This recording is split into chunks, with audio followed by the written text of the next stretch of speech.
안녕하십니까. 지식산업센터 전문기업 지산엔 박희성 대표입니다. 2019년 8월 22일 퇴근길 영상 준비합니다. 늘 퇴근 시간을 앞두면 오늘은 이렇게 퇴근하면서 어떤 이야기를 지식산업센터에 대해서 들려드릴까 조금씩 고민이 되기 시작합니다. 오늘 시간에는요, 그 시절이 부동산 경기가 되게 좋을 때 이렇게 분양시장과 안 좋을 때 분양시장, 그 다음에 이로 인해서 나타나는 이렇게 분양의 현상들, 그 다음에 그 일반 개인 투자자들은 그러면 언제 들어가는 게 가장 좋을까, 이런 부분에 대해서 한번 그냥 편하게 이야기를 좀 나눠볼게요. 분양시장이 되게 좋을 때, 굉장히 좋을 때, 이런 시기에는 사실 그 일반 개인 소액 투자자들이 분양을 받기가 되게 쉽지 않습니다. 지식산업센터도 마찬가지였습니다. 거의 대부분 좀 이렇게 자금력 있는 이렇게 투자자들이 이렇게 거의 물건을 많이 선점을 했고요. 조금만 뭐 좋은 물건이 나오고 그렇게 된다고 하면 이렇게 그 누가 어느 사람이 들어와도 이렇게 팔리는 시기잖아요. 그러다 보니까 이 물량 확보로 인해 이런 이 경쟁이 너무 강해집니다. 간단히 따지면 이렇게 분양을 하는 사람들도 분양을 해야만 이렇게 자기 먹거리가 창출이 되고 자기가 생계가 유지가 되는 거기 때문에 그 자기가 팔 물량을 자기가 확보를 합니다. 쉽게 얘기하면. 그래서 자기가 소화를 합니다. 사업 시행하는 입장에서 얼마나 좋겠어요. 그렇죠? 그 분양 영업하는 사람이 자기가 자기 물건을 확보해서 자기가 책임져 가면서 다른 사람한테 또 대체를 해서 팔고, 이렇게 해서 분양이 완판이 되면 사업하는 사람 입장에서는 한 번에 끝나기 때문에 정말 해피한 상황이 되는 거죠. 그게 이제 그런 현상으로 인해서 그 일반 개인, 정말로 이렇게 딱 한 칸 정도 이렇게 살려고 하고, 뭐 자금력도 뭐 한 5천만 원에서 1억 미만, 이런 사람들이 그 좋은 부동산을 선점하기가 그 시절에는 정말 어렵습니다. 특히나 이렇게 제가 전에도 이렇게 제 영상에서도 말씀드렸듯이 지식산업센터가 제가 맨 처음에 했을 때는 이 중도금 무이자 융자라는 제도가 없었어요. 사실은 이게 이제 중도금 융자라는 것 자체가 그 분양을 활성화하기 위해서, 분양을 조금이라도 잘하기 위해서 만들어낸 이 시행사들의 사실은 이렇게 전략 전술입니다. 근데 이제 이 중도금 무이자 융자가 없던 시절에는 그 중도금을 1차, 2차 보통 30%를 잔압을 해야 했기 때문에 뭐 3억짜리 하나만 되더라도 입주하기 전까지 뭐 거의 한 1억 돈이 들어가야 되기 때문에 자금력이 없는 사람은 아예 살 수가 없었죠. 근데 이제 이 중도금 무이자 융자, 이거 그 다음에 계약금 10% 갖고 그 입주 때까지 기회를 볼 수 있는 이 상황이 되다 보니까, 간단히 따지면 그 계약금 10% 전체 금액의 10%를 가지고 그 전체 100%에 대한 권리를 행사하는 거죠. 입주할 때까지. 이게 이제 성행하고, 이걸로 인해서 또 그 입주 시기가 보통 기본적으로 2년 후, 2년 반 이후, 뭐 이렇게 큰 건물 같은 경우는 3년씩 뒤로 가다 보니까, 그 사이에 뭐가 있겠어? 그 사이에 뭐 이렇게 부동산 시장이 올라가겠지 하는 이런 막연한, 그 다음에 과거에 또 그런 걸로 인해서 충분히 또 보상을 받았던 시절들이 우리나라에는 너무나 흔하게 있었기 때문에, 부동산 시장에. 그래서 이제 편하게 이제 그 10%를 투자를 하는 거죠.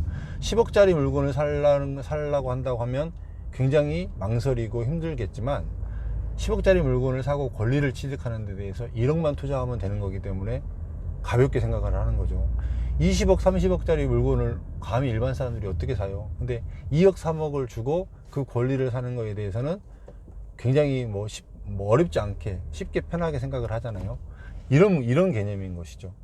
그러니까 일반 소액 투자들 같은 경우에는 그냥 뭐 몇천만 원, 뭐 5천만 원, 6천만 원 이렇게 어렵게 모아서 뭐 하나 사볼까, 안정적인 거 뭔가 없을까라고 이렇게 하던 시절에 뭐 2억, 3억씩, 뭐 20억, 30억 되는 물건 계약으로 뭐 2억, 3억씩 이렇게 투자하는 사람이 있어 버리니까 이런 사람한테 분양하는 사람들도 관심도 안 두는 거죠. 쉽게 얘기하면.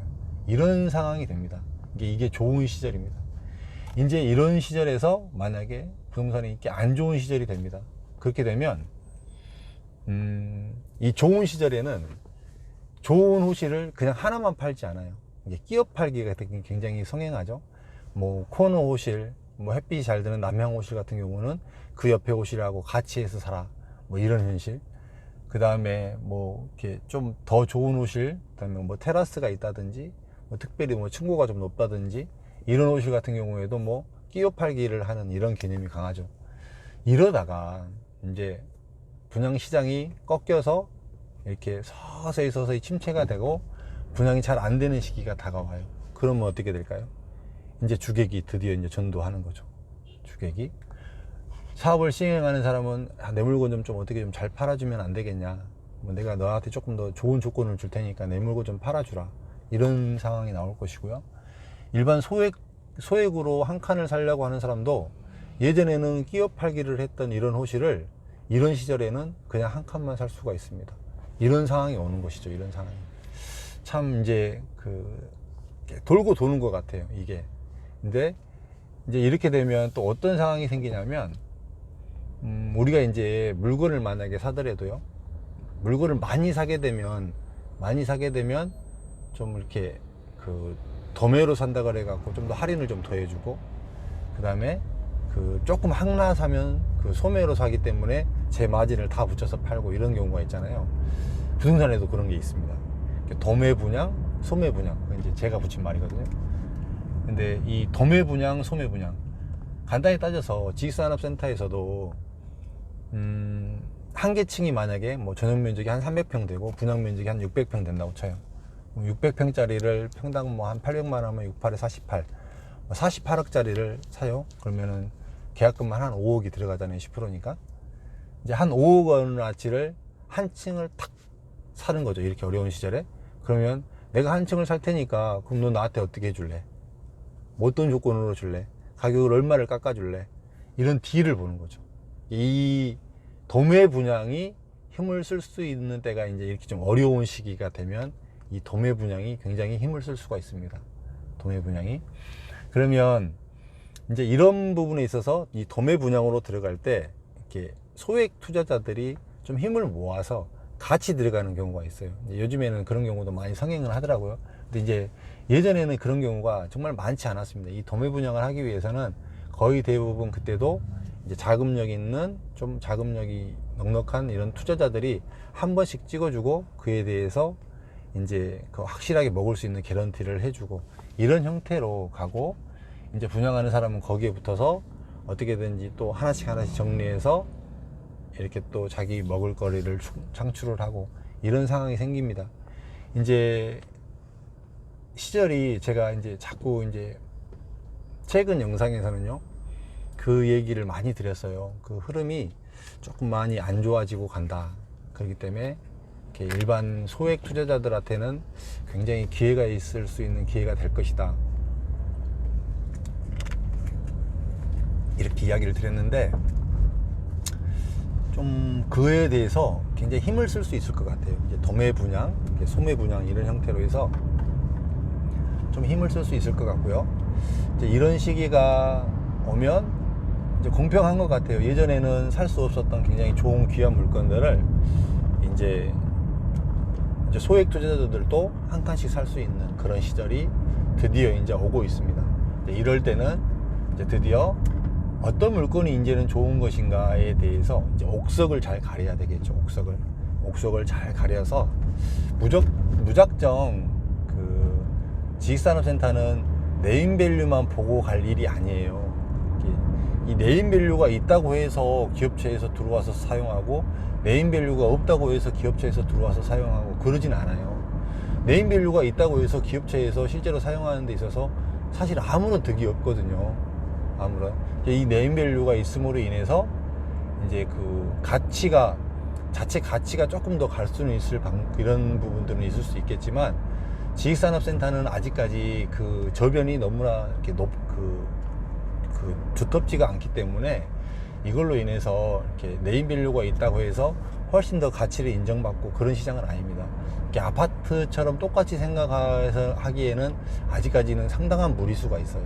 그렇게 보시면 안 되고, 이제 정확하게 이 기업체가 움직이고 많이 좀 이렇게 활성화가 되는 곳, 이런 쪽으로 이런 시기에 잘 초이스를 하시면 훨씬 유리하고요.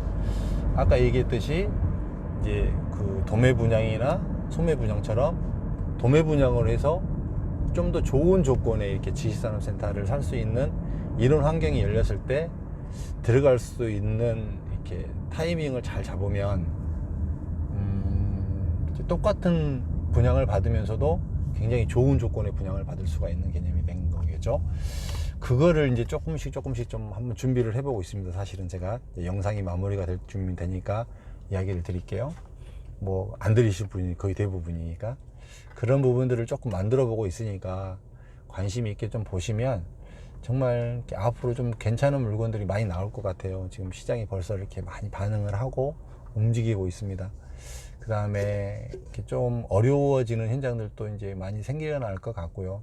이제 그 중에서 이렇게 옥석을 가려서 임대도 잘 맞춰질 만한 위치에, 그 다음에 가치도 올라갈 만한 위치에, 그 다음에 거기에 조건도 괜찮은 이런 지식산업센터가 나오게 되면 제가 알려드릴 테니까 관심 있게 좀 지켜봐 주시고요. 제 이렇게 유튜브를 이렇게 사랑해 주셔서 고맙고, 또 구독도 눌러주시고 좋아요도 눌러주시면 제가 제 이 유튜브를 통해서 정말로 여러분들이 대한민국에서 어떤 부동산을 투자하시는 것보다 훨씬 더 수익도 많이 나올 수 있게 제가 해드리고, 그런 물건들을 이렇게 안내해 드릴 수 있는 이렇게 길라잡이가 좀 될 수 있도록 더 노력을 하도록 하겠습니다. 오늘 퇴근길 영상은 이렇게 마치고요. 오늘 저녁 또 평안한 저녁 되시고 즐거운 식사 되시고 또 좋은 시간 되시기를 간절히 바랍니다. 영상 마치도록 하겠습니다. 감사합니다.